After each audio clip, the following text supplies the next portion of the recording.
Chris here, and welcome to my channel, and welcome to a 4-day vlog to wrap up May. So last week I was a bit slumpy, but I seemed to find my mojo right there at the end of the week, so hopefully we can kind of bring that in and roll that over to the next 4 days, and I can end the month strong.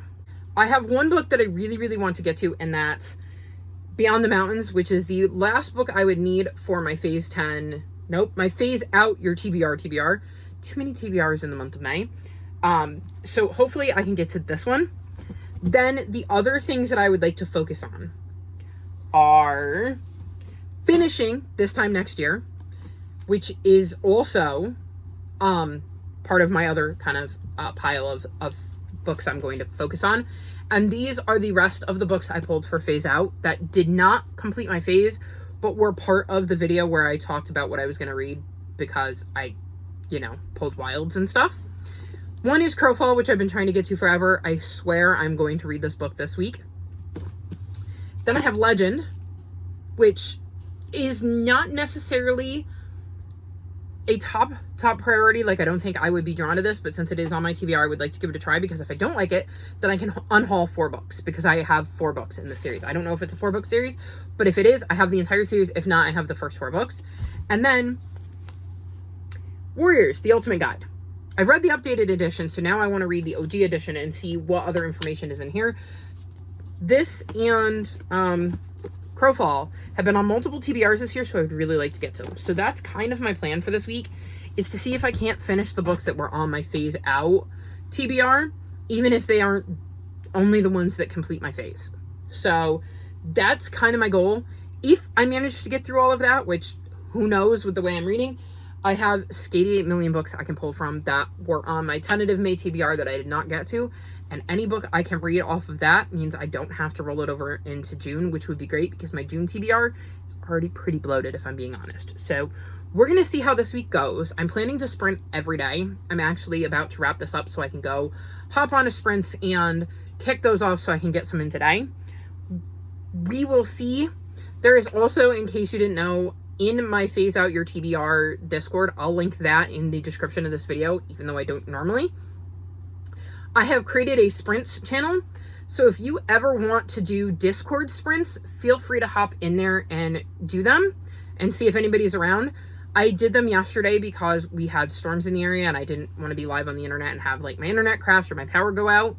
Luckily, neither of those things happened, but you never know. So we had moved over to the Discord and a handful of us were in there doing sprints. I may run some from there myself from time to time. So the link to my phase out your TBR readathon Discord will be linked in the description along with my personal Discord if you want to hop in there just for the sprint channel. So I'm going to wrap this up so I can go start some sprints, speaking of sprints, and I will check back in with you at some point. I don't know if it'll be in June or if I will manage to check in this week and give you an update on what I've read.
Officially June, and that means I need to wrap this vlog up.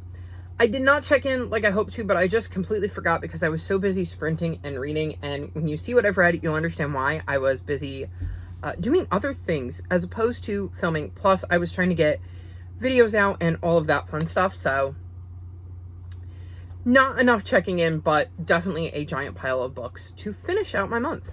Crucially, I managed to finish my Phase Out Your TBR, and I believe I caught every single book that not only was on that TBR, but also, like, for the phase, but also all of the books that I pulled for the extra prompts. So let's dive into what I read, if Cielo will let me. First, I got to read Legend, and I gave this 3.25 stars. So this is the first book in this series. I think it's just Legend, maybe? And it is like a YA sci-fi dystopian. And we're following two POVs. Let me see if I can get you their names. One is Day, and the other is June. And Day is kind of wanted by the government. And June kind of works for the government agency, I guess. Yeah, June is a military prodigy.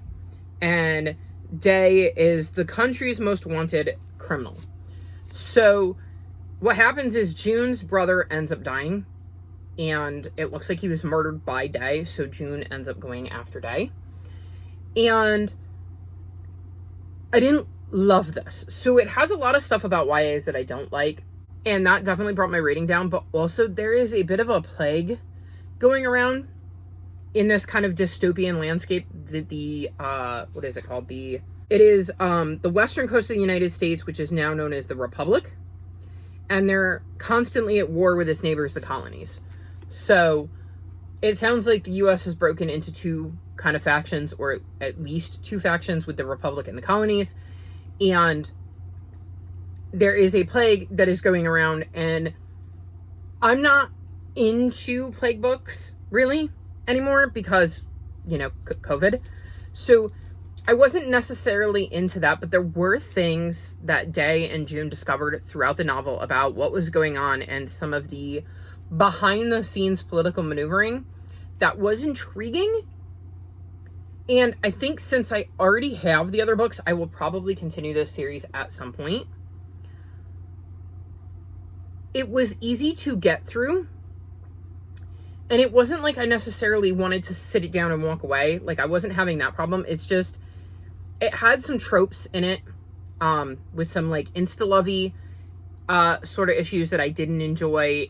It felt very YA, and like I said, I'm not huge into plague books, but because of some of the things that happened, I would be willing to continue on with the series. So not a bad read, but definitely not my favorite. Then I finally read Crowfall. Y'all, I finally did it.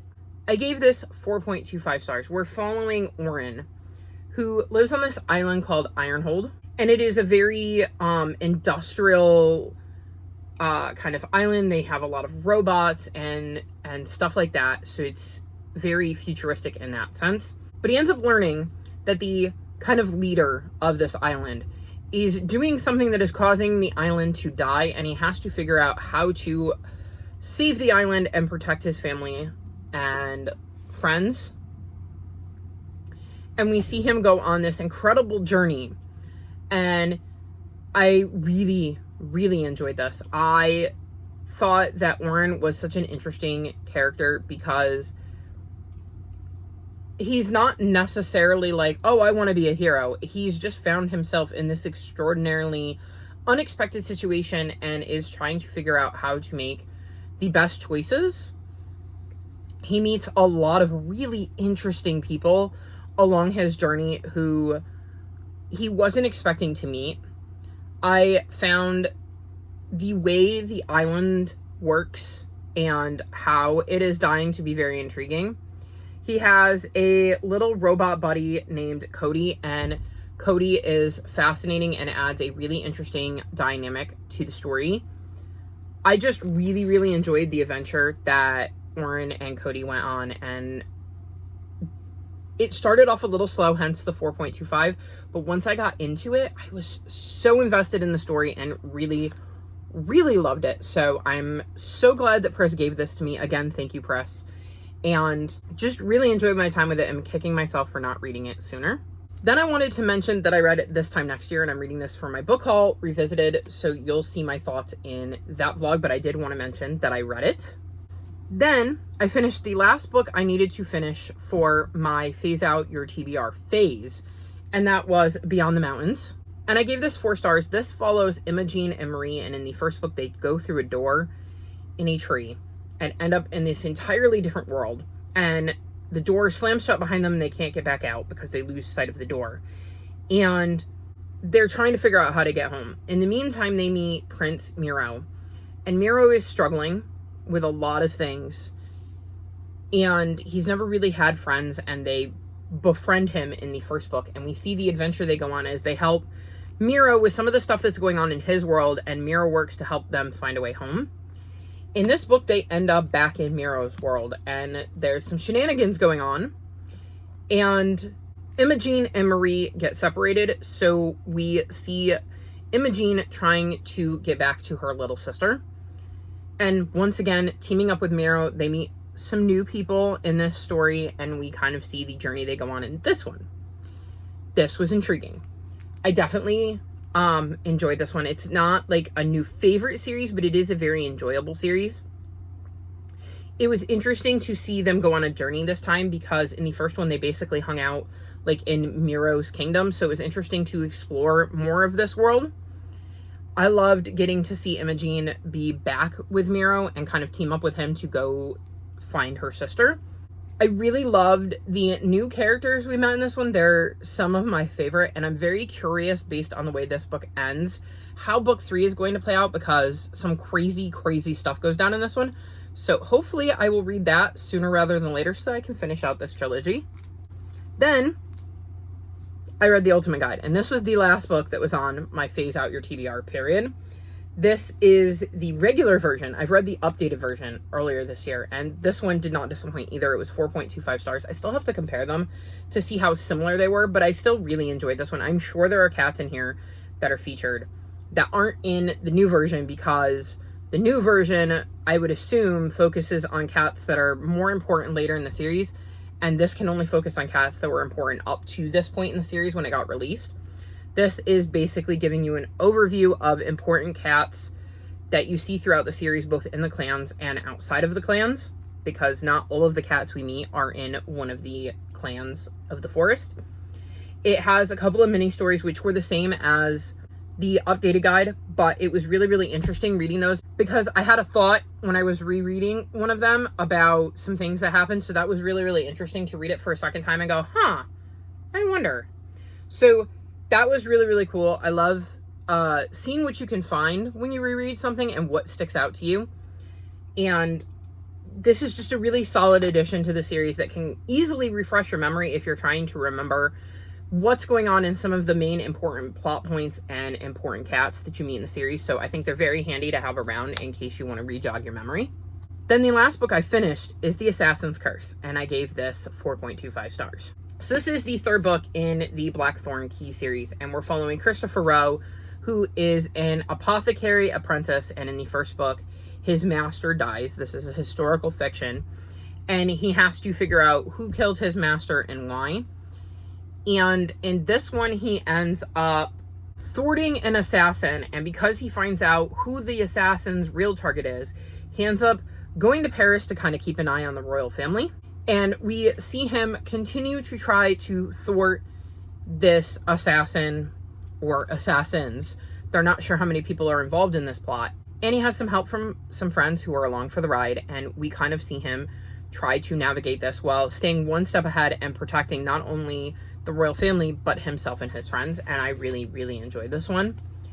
I love seeing him try to puzzle through things, because there's always a puzzly aspect of these mysteries, and they're historical fiction, but they're also mysteries, and there's a bit of fantasy in there as well. And I love Christopher's friendships and how important they are to him, and how he depends on them to help solve the mysteries. Like, he does not do this by himself by any stretch of the imagination.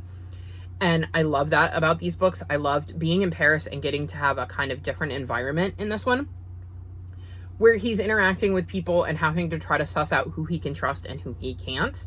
And it ended on a cliffhanger, which I had completely forgotten, so now I cannot wait to pick up book 4. I'm really enjoying my reread of this series and can't wait to get through book 4 so that I can get to some new material. And then I did start one other book, and that's The Bookshop of Dust and Dreams. I'm on page 148, so I made it just under halfway through. This follows a family who owns like a magical bookshop, And this bookshop appears to people who need it throughout time. I think it's like 100 years to the future and 100 years to the past. And our main character is Poppy. And this takes place in 1944. And Poppy's family is running this bookstore. And she's got a younger brother and an older brother. And when her dad gets sick and ends up in the hospital, her older brother is kind of going to be running the shop, even though Poppy feels like it should be her because she has a connection with the shop that her older brother doesn't. But also, as her dad is getting sick, his best friend is fighting in the war and Al can't because of medical reasons. And his friend ends up dying in the war, so World War II. And he ends up wanting to use the bookshop to go back and save his friend, even though it would break all of the rules of owning this bookshop.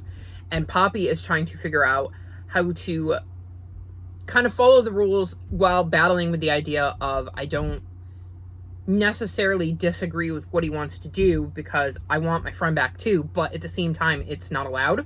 So we're seeing Poppy kind of deal with that of, she loves her brother and understands his motives, but at the same time, it is against the rules. And with her parents being out of commission, she is the only person standing between her brother and doing this thing she knows is wrong, even though she understands her brother's motivations. And this is a lot heavier than I thought it was going to be.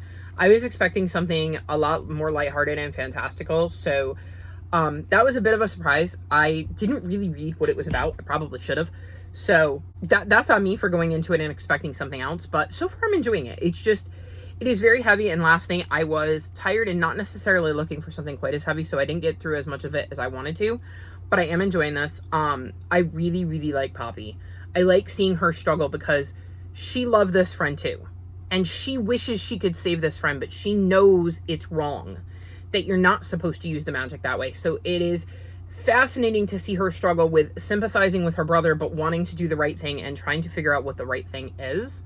So I've really, really enjoyed this book so far. And I'm very, very curious to see where this leads and how this book kind of wraps up because, like I said, I'm about halfway through it. So that was my end of May. As you can see, I read quite a bit. I was on sprints every single day, and that certainly helped me get through that giant stack of books.